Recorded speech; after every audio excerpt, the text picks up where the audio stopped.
Chapter 61. About the divine word in the human heart.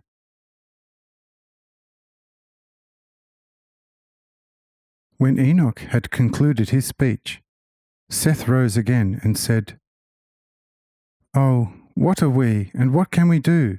Nothing. When we discuss things among us as humans, we believe to be wise.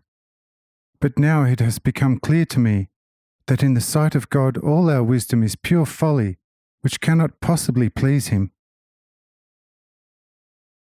Was not my earlier speech one which could have come only from the noblest human heart? What is it now? Nothing but folly.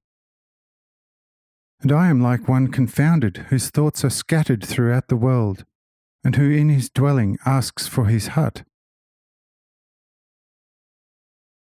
But why?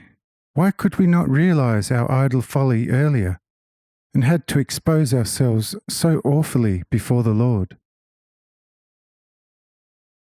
All of us must be blind, or we could not possibly have worried dear Enoch quite unnecessarily with a pointless question, since we had already received the most marvelous confirmation from above through Abel, Enoch, Enos, Kenan, and finally, miraculously through Asmahel himself. And yet we were inclined to doubt the words of Enoch, rather than look at our own blindness. Oh, for this absurd folly! We should never have committed it, for a father should not have to be embarrassed in the presence of his children.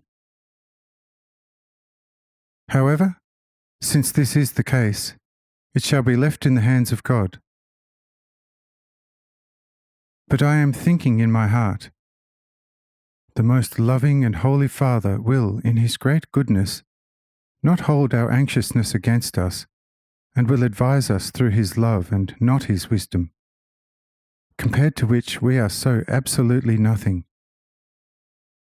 and that He will regard us as sleeping children dreaming that they are awake, or at least with their eyes closed, thinking that if they see nothing, the awake ones must or cannot see anything either.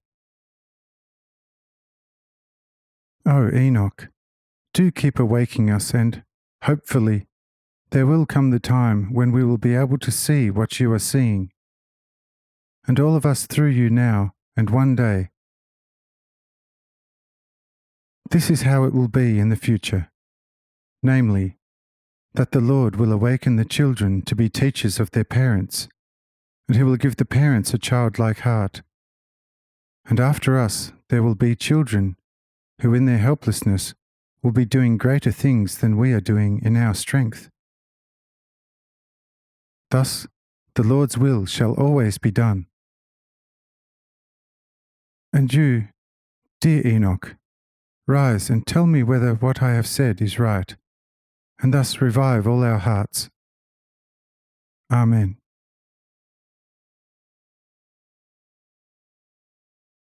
Thereupon Enoch smiled lovingly at all the patriarchs and said, "O dear fathers, forgive me that I sometimes seem harsh, for it is not I, your son Enoch, who produces words for your instruction, but it is the Lord doing it at His good will. So it is not the fault of the instrument if the Lord uses it at His pleasure. And if I say things the meaning of which is hidden like the germ in the grain of seed, well-ordered nature already teaches us that the germ in the seed does not promptly bring forth fully ripened fruit once it has been planted in the soil, but that the grain around the germ must first perish and rot. Only then is the life freed, and gradually grows in many a storm, in sunshine and rain, to become a blessed thousandfold fruit. Look, just like this it is also with every word of the Lord. It is not going to bring fruit as it was given, but only if it was planted in the soil of our hearts, in its protective hard shell. If then this shell is through our love dissolved and consumed in the heart. The living germ, or the living active understanding, will break through to the light of the sun of the Spirit and ripen under many a stormy trial, the rain of love from on high, and the light of grace from the most holy and most loving Father, to an invaluable fruit of all life and all love in the wisdom of God, our Father. O fathers, look, this is the will of the Lord, and thus we shall also take hold of every one of his words.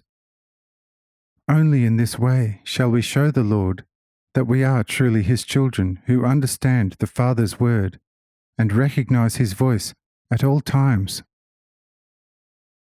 Amen.